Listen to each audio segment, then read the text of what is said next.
Hello friends, मी माझ्या YouTube चॅनलमध्ये आपलं स्वागत करतो. आपण पाहतो आहोत history of English drama 11th English, ज्याचा पार्ट 3 आज आपण पाहणार आहोत. याचे 2 पार्ट आपण याच्या अगोदरच संपवलेले आहेत, ते आपण पाहिले असतीलच. आता आपण पार्ट 3 मध्ये जे काही period wise history of English drama पाहत होतो, त्याच्यातला पुढचा पिरियड आपण आता पाहणार आहोत, तो म्हणजे मॉडर्न थिएटर, ज्याला व्हिक्टोरियन पिरियड असंही म्हटलं जातं. From 1837 to 1901. आणि जो रेन ऑफ क्वीन व्हिक्टोरिया यांचा तो काळ होता, यांची ती राजवट होती. Drama of the early 19th century was on decline. आता इथं जर पाहिलं आपण तर या काळामध्ये 19th सेंचुरी या काळात ड्रामाचा म्हणजे या 19व्या शतकाच्या उत्तरार्धात ड्रामाचा ऱ्हास होत होता, नाटकाचा ऱ्हास होत होता. नाटकं लयास जात होती. या काळातले ड्रामॅटिस्ट कोण कोण होते? Ibsen, George Bernard Shaw, Oscar Wilde. या काळातली कामं कोणती होती? Works of this period: Earnest by Oscar Wilde, Candida by G B. Shaw, a doll's house, an enemy of the people by Henrik Ibsen. These are the works of this period. Now, next theater, modern theater, or we can say modern period, from 1901 to 1945. दुसऱ्या महायुद्धाचा शेवट इथपर्यंत झाला, तिथपर्यंतचा जो काळ. या काळातली dramatist कोण होते? H Granville Barker, John Galsworthy, Saint John Ervine, T S. Eliot, Lady Gregory, W.B. Yeats, and G.M. Sign. The best works of modern English drama were developed from this movement, which is known as the Irish Literary Revival. आता आधुनिक इंग्रजी नाटकातील सर्वोत्कृष्ट जे काही कार्य होतं, या क्षणापासून विकसित झालीत या पिरियड मध्ये. आणि म्हणून यालाच आपण या चळवळीत जी विकसित झालीत, केली गेलीत, त्याला आयरिश साहित्यिक पुनरुज्जीवन, रिव्हायवल म्हणून हे ओळखलं जातं. आणि म्हणूनच याला मॉडर्न थिएटर मध्ये एक वेगळं स्थान होतं. त्याच्या पुढे जर आपण गेलो तर T S. Eliot experimented with Greek tragedy in the 1940s. इथं टी.एस. इलियटने 1940च्या ग्रीक शोकांतिकेचा प्रयोग केला. मग या काळातली कामं कोणती होती? Works of this period: Pygmalion by G B. Shaw, Murder in the Cathedral by T.S. Eliot. These are the works of this period. Next theater, postmodern theater or postmodern era, from 1945 to 2000. This is the era. Dramatists, who were the dramatists of this period? John Osborne, Kingsley Amis, then Anton Chekhov, then Miller, Bertolt Brecht, Eugene O'Neill, Arthur Miller, Samuel Beckett, and Harold Pinter. And works of this period: Look Back in Anger by John Osborne, Waiting for Godot by Samuel Beckett. These are the works of this period. या काळातली ही कामं होती. Now we come to Indian theater. आता आपल्याला भारतीय रंगमंच इकडे आपण आलेलो आहोत, ज्याच्यामध्ये seeds of the modern Indian drama can be found in the Sanskrit drama from 1st century AD. Mahabhashya by Patanjali is considered to be the first work of theater in India. A treatise on theater, Natya Shastra by Bharat Muni. Modern Indian drama has influences from all over the world as well as from Sanskrit and Urdu tradition. आता आधुनिक भारतीय नाटकाचं जे काही बी आहे ते पहिल्या शतकामध्येच संस्कृत नाटकात ते सापडतं.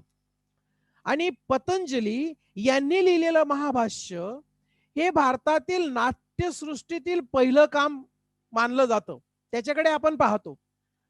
भरत मुनी यांचा थिएटर म्हणजे नाट्यशास्त्र वर एक जो काही प्रबंध आहे, तो आधुनिक भारतीय नाटकाचा प्रभाव जगभरातील तसेच संस्कृत आणि उर्दू परंपरेतून तो येतो. म्हणजे तिथून त्या ठिकाणी त्याचा उगम आहे असं आपल्या लक्षात येतं. Then we turn towards one act play. आता आपण वन ऍक्ट प्ले कडे वळूया, ज्याला आपण एकांकिका म्हणतो मराठीत. यामध्ये one act play is not exactly a certain play. Complete story that has to be performed stage in stipulated time. It has its own features and characteristics. The action is confined to a single place and the number of characters is limited. Simplicity of design and quick effect our its features. The prescribed one act play will help the learners to understand the following features. आता याच्यामध्ये एक अभिनय नाटक नक्कीच एक विशिष्ट नाटक नसतं.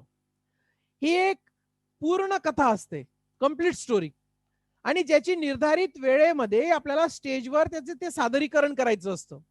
त्याची स्वतःची काही वैशिष्ट्य असतात, ओन कॅरेक्टरिस्टिक्स. याची कृती एकाच ठिकाणी मर्यादित असते, मात्र ही गोष्ट एवढी निश्चित. आणि नाटक बघणाऱ्यांना आणि ऐकणाऱ्यांना आपल्याला काही वैशिष्ट्य समजण्यास ती मदत करतील. म्हणजे याची जी काही वन ऍक्ट प्लेची जी काही कॅरेक्टरिस्टिक्स आहेत ते त्यांना समजतील. ती कोणती आपण ती आता इथं एकामागून एक पाहूया, one by one. Now first one is plot. The plot is a story that has been arranged into closely related chain of events and presented in sequence.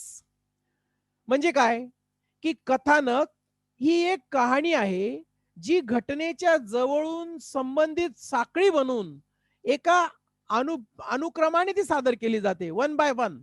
म्हणजे कथानक एक संपलं की दुसरं, दुसरं संपलं की तिसरं, असं त्याच्यामध्ये चेन असते.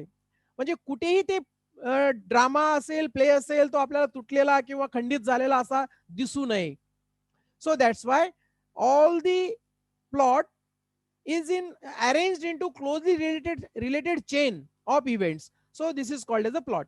Now conflict, ज्याला आपण संघर्ष म्हणतो मराठीत. अरिस्टॉटल म्हणतात त्याच्यामध्ये, Aristotle says conflict is the soul of drama. म्हणजे संघर्ष हा नाटकाचा आत्मा आहे, अरिस्टॉटल यांनी सांगितलेलं आहे. त्याच्यानंतर प्लॉट नंतर आपण पाहूया थीम.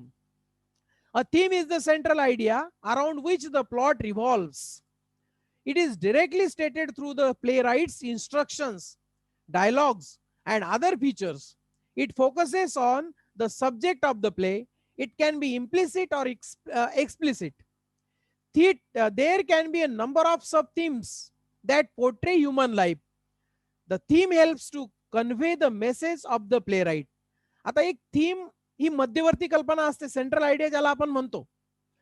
आणि ही कल्पना, मध्यवर्ती कल्पना, ज्याभोवती प्लॉट फिरतं. हे नाटककाराच्या सूचना, संवाद आणि इतर वैशिष्ट्यांच्या द्वारे आपल्याला थेट सांगितलं जातं. यात नाटकाच्या विषयावर भर देण्यात येतो आणि ते सुस्पष्ट असतं. It's very clear. मानवी त्याच्यामध्ये जो काही ह्युमन बिईंगशी रिलेटेड, म्हणजे मानवी जीवनाचं चित्रण करणाऱ्या असंख्य सब थीम्स असू शकतात. आणि म्हणून नाटककाराचा संदेश पोहोचवण्यासाठी ही थीम आपल्याला मदत करते. काय झालं नेमकं हे आपल्याला इथं सांगितलं जातं. त्याची थीम नेमकी काय ते इथं मांडलं जातं. आता याच्यात पाहूया आपण setting. Setting or location is a place where the story takes place. A drama is meant for stage performance. The location or setting is revealed through the effective use of variety of props. The unity of time, place, and action has to be taken into consideration while setting the stage. The proper use of setting props helps the play to be impactful. Setting किंवा स्थान ही एक गोष्ट आहे की जिथे कथा घडते. नाटक म्हणजे रंगमंच, कामगिरीसाठी ठिकाण आणि सेटिंगच्या विविध जे काही प्रॉप्स असतात ते प्रभावी वापरासाठी प्रकट होतं. आणि म्हणून स्टेज सेट करताना ज्याला आपण टाइम म्हणतो, वेळ, ठिकाण आणि कृती यांची एकता विचारात घ्यावी लागते. तेव्हाच त्या ठिकाणी योग्य पद्धतीने तो ड्रामा पुढे सरकत असतो. म्हणून यांचा सेटिंग वगैरे जे काही आहे, टाइम, प्लेस, सेटिंग यांचा योग्य प्रकारे मेळ घातल्याशिवाय, हे योग्य पद्धतीने वापरल्याशिवाय एक नाटक प्रभावी होऊ शकत नाही. आणि हेच त्या ठिकाणी आपल्याला इथं सांगितलं आहे. Now next one is language, भाषा. We all know that the pen is mightier than the sword. Likewise, words are the weapons of a writer. There is another language too. Have you enjoyed films of Charlie Chaplin, who uses non-verbal communication very effectively through his body? It conveys emotions and underlying meanings profoundly. One act play has a profound effect due to its brevity of words. आता लँग्वेजच्या बाबतीत जर आपल्याला विचार करायचा म्हटला तर आपल्या सर्वांना माहिती आहे की पेन ही तलवारीपेक्षा अधिक सामर्थ्यवान आहे. आता आपण शब्दशः अर्थ इथं घेऊ शकत नाही, परंतु पेन लेखणीमध्ये जेवढी ताकद आहे ती तलवारीपेक्षा निश्चितच जास्त आहे. आणि शब्द हे लेखकाचे हत्यार असतं. आणखी अजून एक भाषा आहे. चार्ली चॅप्लिनच्या चित्रपटाचा आनंद जर आपण घेतला असेल तर तुम्हाला, आणि जर तुम्ही तो मिळवला असेल तर आपल्या शरीराबाहेरच्या अलीकडचं जे काही कम्युनिकेशन असतं, ज्याला आपण संप्रेषण म्हणतो मराठीत, ते अत्यंत प्रभावीपणे करतात आणि ते भावनांना आणि अंतर्भूत अर्थांना आपल्या समोर मांडण्याचा आणि रीडर किंवा जो पाहणारा असतो त्याच्यावर खोलवर पोहोचवण्याचा प्रयत्न त्यांच्याकडून झालेला होता. त्यांच्या अभिनयाच्या शब्दामुळे, त्यांच्या अभिनयाच्या नाटकाच्या गहन प्रभाव आपल्यावर पडतो, आपल्यावर म्हणजे रीडर्स आणि जे काही स्पेक्टॅटर्स असतात त्यांच्यावर. जर संवाद त्याच्यामध्ये मजेशीर असलेत, कठोर असलेत आणि संक्षिप्त असतील तर ते नाटकाच्या एकूण परिणामामध्ये ते उतरू शकतं. आणि म्हणून लँग्वेजचा अगदी महत्वपूर्ण फायदा इथं होऊ शकतो. So if the dialogues are witty, pungent and concise, they add to the overall impact of the play. Example, Shakespeare's Hamlet says to be or not to be. The tone of the dialogue can be comic, ironic, light, playful, sad, serious, sinister, solemn, sober, threatening, etc. So these are all the things are there. भाषेमध्ये या गोष्टी महत्वाच्या असतात. आणि म्हणून जर संवाद मजेशीर असेल, कठोर आणि संक्षिप्त असतील तर ते नाटकाच्या एकूण परिणामात, उदाहरणार्थ आपल्याला बघता येईल शेक्सपियरच्या हॅमलेट मध्ये करू का नको करू, to be or not to be, असं त्या ठिकाणी ते म्हणतं. आणि संवादाचा जर स्वर आहे, कम्युनिकेशनचा, ज्याला आपण कम्युनिकेशन म्हणतो, ते जर हास्यात्मक असेल, विडंबनात्मक असेल, हलकं असेल, खेळकर असेल, दुःखी असेल, गंभीर असेल, भयावह असेल आणि काही वेळेस थ्रेटन म्हणजे धमकी असं सुद्धा असू शकतं. आणि म्हणून नाटक हे प्रभावी ठरू शकतं. So that's Y drama is really wonderful. And last one is characters. There are limited number of characters in one act plays.